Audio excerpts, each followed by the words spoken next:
Let's step aside to make sure that we fully understand these three groups of power: the delegated, the shared, and reserved powers.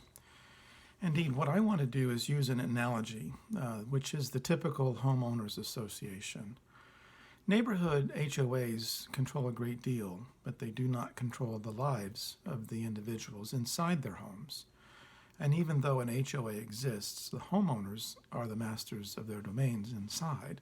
Outside, it's a different story.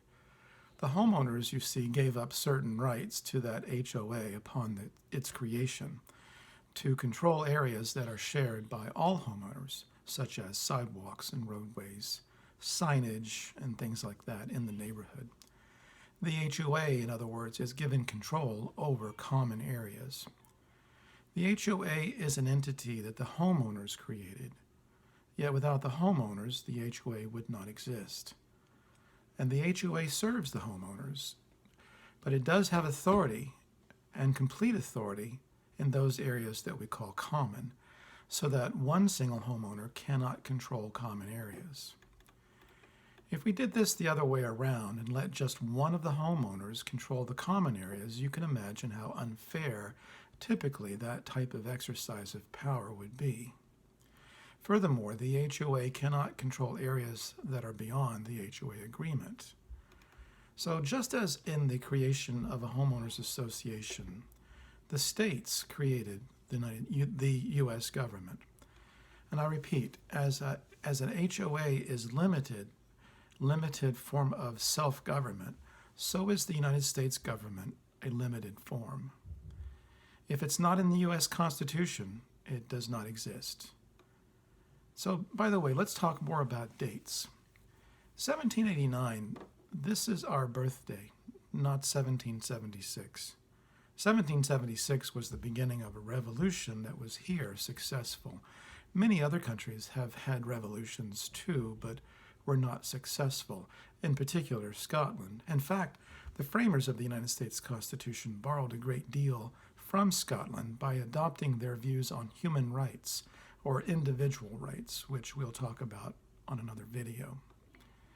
Let's get back into the question of why do people believe that the federal baby is more important than its parents, the states?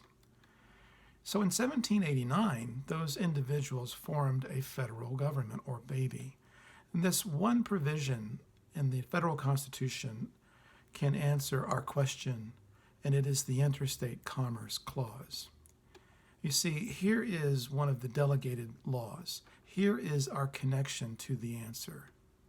Another important rule, delegated, was the Supremacy Clause, which says that if a state gave power to the federal government, and the federal government exercises that right to then create laws, then that law is the supreme law of the land. Thus, with the Interstate Commerce Clause, coupled with the Supremacy Clause in the U.S. Constitution, we know that in business, with regard to interstate commerce, or commerce between the states, that the states cannot control that. That would not be fair to the other states when one state is choosing what is best for interstate commerce. Thus, the states delegated this power to regulate interstate commerce to the federal government, or baby. It's compared to the powers of that HOA to regulate the common areas, while the homeowner maintains the law within his or her home.